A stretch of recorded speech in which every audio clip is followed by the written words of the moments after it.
लोकसभा चुनाव सिर पर है और आज के वक्त में सभी नेता लगे हुए हैं अपनी अपनी उम्मीदवारी को मजबूत करने में।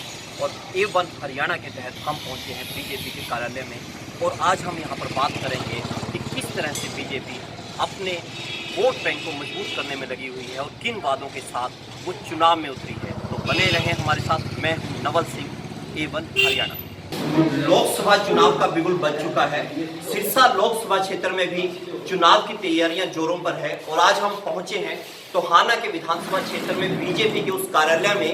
पिछले दिनों जहां पर सुनीता दुग्गल इसके साथ प्रदेशाध्यक्ष सुभाष बराला ने इस ऑफिस का कार्यालय का उद्घाटन किया था, तो जानने की कोशिश करते हैं बीजेपी के कर्मठ कार्यकर्ताओं से कि चुनाव को लेकर उनकी क्या तैयारियां चल रही हैं, किस तरह से यहाँ पर लोग आ रहे हैं और चुनाव को लेकर वो कितने सजग हैं और जो अपनी योजनाएं हैं उनको किस तरह से लोगों के बीच में लेकर आ रहे हैं। तो हमारे साथ हैं सरदारी लाल जी जो यहाँ के प्रभारी हैं, तो हम उनसे जानेंगे कि उनकी दिनचर्या कैसी रहती है।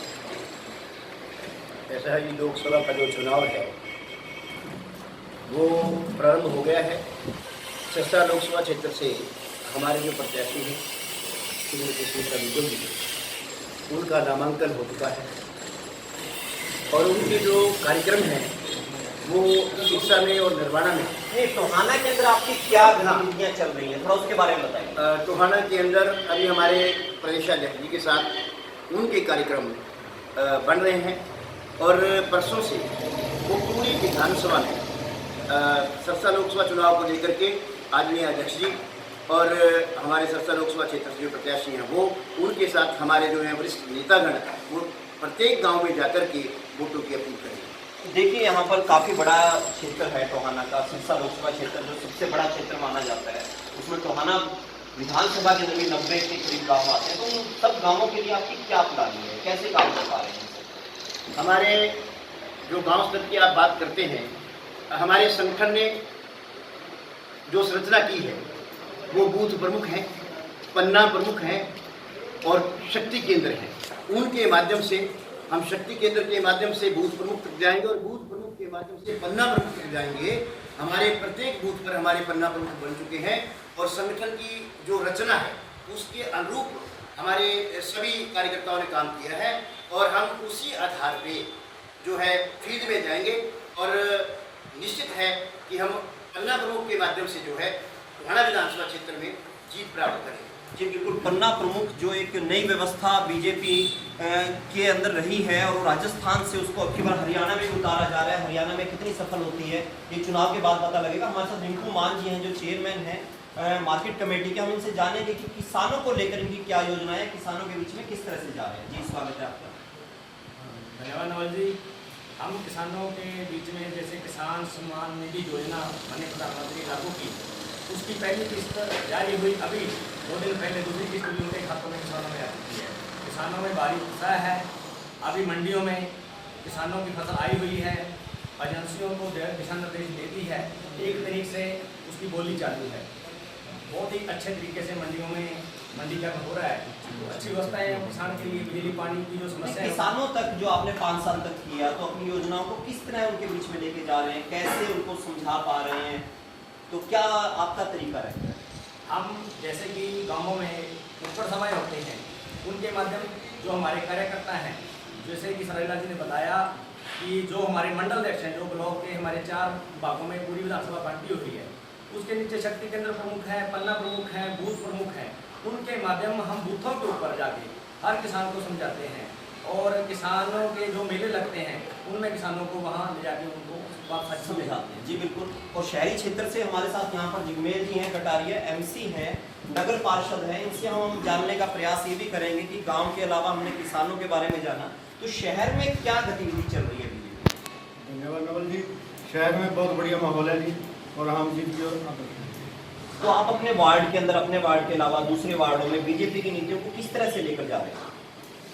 हम वार्ड टू वार्ड हमारे जैसे रिंकू मान जी ने बताया है कि हम बूथ प्रमुख, शक्ति केंद्र प्रमुख, हम सब मिल के एक दूसरे के पन्ना प्रमुख के माध्यम से हम वार्ड में हर घर में हम जाते हैं। बिल्कुल घर घर जा रहे हैं। और इस बीच हमारे साथ नोलिया जी हैं जो पिछले काफ़ी समय से बीजेपी का कार्यालय संभाल रहे हैं, और इनसे हम जानने का प्रयास करेंगे कि चुनावों के दिनों में यहाँ पर किस तरह की गतिविधियाँ बढ़ी हैं पहले की बजाय, या पहले इतने आते थे क्या अब ज़्यादा आ रहे हैं?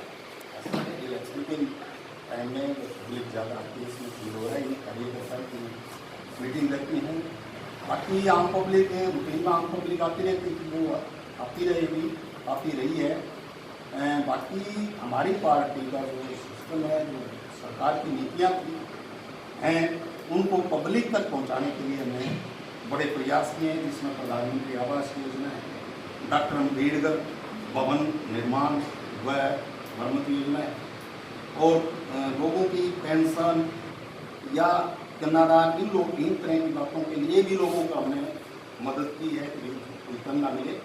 तो पब्लिक में बहुत जी बिल्कुल, पब्लिक जो है आपका बताना है यहाँ पर काफ़ी अच्छी आ रही है। और इस बीच हम पहुँचे हैं वेद जांगड़ा जी के पास। वेद जांगड़ा जी बीजेपी के पुराने कर्मठ कार्यकर्ता हैं, और इनका सम्मान से नाम सुभाष बराला जी भी मंच पर लेते रहे हैं। तो इनके पास हम पहुँचे और इनसे हम जानने का प्रयास करेंगे कि पहले की बीजेपी में, पहले के चुनाव में और अब के चुनाव में किस तरह का फ़र्क देखते हैं। पहले बीजेपी सत्ता में नहीं थी, अब सत्ता में है, तो किस तरह से आपको फ़र्क नज़र आ रहा है?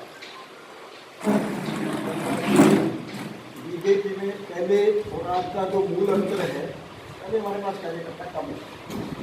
पहले हमारे पास एक मंडल अध्यक्ष होते थे, उसके बाद हमने एक नई योजना चालू करी जब मोदी जी हमारे यहाँ के प्रधानी थे। केंद्र प्रमुख की 4-5 बूथों का एक हमने केंद्र बनाया। उसके बाद हमने फिर बूथ प्रमुख बनाए हैं, और आज हमारे पास हर बूथ पे 15 से 20 की पन्ना प्रमुख की टीम है। और उन पन्ना प्रमुखों के माध्यम से हम जो जन कल्याणकारी योजनाएं जो सरकार ने लागू करी वो लोगों के बीच में बताते हैं। हमारा लक्ष्य भी अंत्योदय है, और हमारी सरकार ने गरीब कल्याण के लिए जितनी योजनाएं बनाई हैं, एक हमने बुकलेट अपने पन्ना प्रमुख को दी है। बुकलेट के माध्यम से हमारा पन्ना प्रमुख लोगों के घर घर में जाया है, और हम इस 12 तारीख के चुनाव से पहले हमारा पन्ना प्रमुख हर घर में 3 बार कम से कम जाएगा, ऐसी हमारी योजना। जी बिल्कुल, अब तो अध्याय की योजना की बात इन्होंने की, वेद जांगड़ा जी ने, पुराने कार्यकर्ता है, विस्तार से हमें बताया। और इस बीच हमारे साथ सीएम विंडो, जो पिछले दिनों भाजपा के कार्यकाल के अंदर सीएम विंडो एक काफ़ी लगभग चर्चा का विषय रही। कोई भी शिकायत हो तो आप वहाँ शिकायत कर सकते हैं, वहाँ से समाधान, कितने समाधान हुए, उस कमेटी में से हमारे साथ है। तो हम उनसे जानने का प्रयास करेंगे कि सीएम विंडो के नाते आपको किस तरह के दिखते हैं, और अभी आप फिर दोबारा से चुनाव में जा रहे हैं, तो लोगों को कितना एक समर्थन मिल पा रहा है आपको इस बात का? सीएम विंडो में वैसे ज़्यादातर शिकायतें जो लगभग हमने पब्लिक को न्याय देने की कोशिश करी अपने समूह को, लेकिन ज़्यादातर शिकायतें झूठी पाई जाती है। 70% जो वहाँ पर बाकी जो सही है उनके हम पूरा जब कोशिश करते हैं कि पब्लिक को न्याय मिले। आप सीधा जुड़े रहे लोगों से, लोगों के बीच में जाते रहे, लोगों की समस्याएं, जैसा हमने एक पत्रकार होने के नाते देखा, आपने बैठ के भी करवाई। पर मैं यहाँ ये जानने का प्रयास कर रहा हूँ आपसे कि अब आप लोगों के बीच में फिर जा रहे हैं, तो लोग आपकी उस बात को कितने अच्छे ढंग से रिसीव करते हैं कि आपने उनकी समस्याओं को सुना और आपके पक्ष में कितना आप आ रहे हैं? वो बहुत अच्छा रिस्पॉन्स मिल रहा है हमें, बहुत बढ़िया। लोग कहते हैं वाकई हमारे साथ न्याय हो। सीएम विंडो को कामयाब मानते हैं, बिल्कुल सीएम विंडो को कामयाब मानते हैं। और इस बीच हमारे साथ जयदीप बराला जी भी हैं, और इनसे भी हम जानने का प्रयास करेंगे, क्योंकि सुभाष बराला जी के साथ रहते हैं और लगातार पूरे इलाके में पिछले चुनावों में भी हमने इन्हें सक्रिय देखा, अब के चुनावों में भी एक आम कार्यकर्ता की तरह यहाँ कार्यालय में है। हम इनसे जानने का प्रयास, पिछले चुनाव में और अब के चुनाव में जयदीप जी क्या करते हैं? पिछले चुनाव में एक बहुत बड़ा अंतर आया है। पिछले चुनाव में हमारे पास पार्टी के नाते या सरकार के नाते कहने के लिए कुछ भी नहीं था।